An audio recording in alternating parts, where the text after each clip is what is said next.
Bonjour à tout le monde. Depuis avant-hier, je cherche les mots. Je cherche les mots justes pour, ne serait-ce qu'un peu, alléger la douleur d'une mère, d'un père, d'une famille qui vient de perdre son fils. Je cherche. Malheureusement, il n'existe aucun mot assez puissant pour adoucir une telle douleur. Rien ne m'avait préparé à vivre une expérience aussi bouleversante. Et je comprends parfaitement toutes les émotions, la tristesse, la colère que ce drame suscite. Mon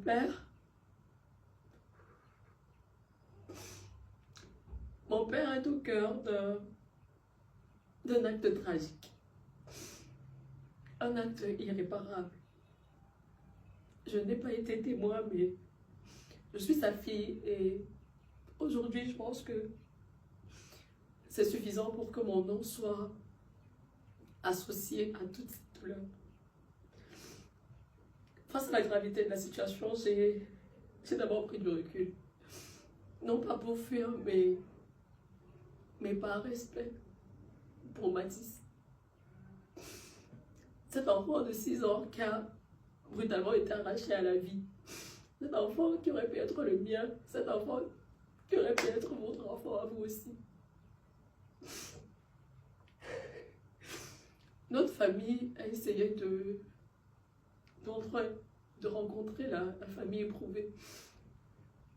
Parce que je pense que 10 000 paroles, les posts virtuels en réalité ne vaudront jamais une main posée sur l'épaule d'une maman meurtrie. Actuellement,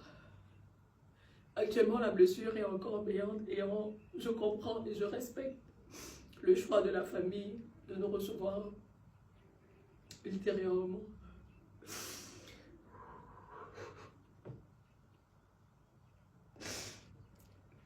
La vérité, c'est que je suis perdue. Je suis bouleversée,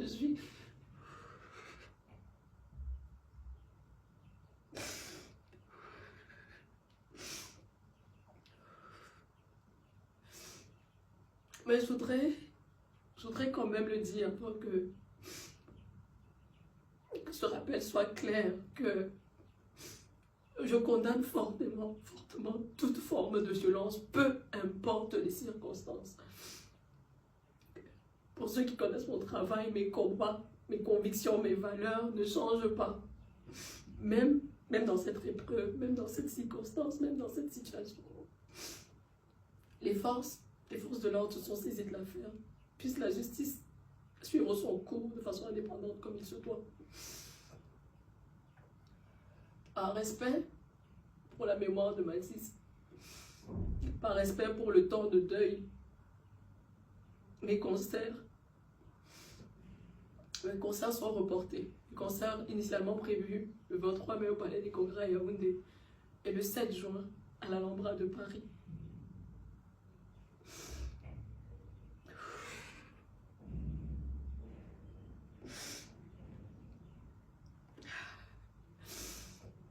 À la famille endeuillée, je présente mes sincères condoléances et je prie que le temps puisse ne serait-ce qu'un peu adoucir l'immensité de la douleur qu'il traverse actuellement.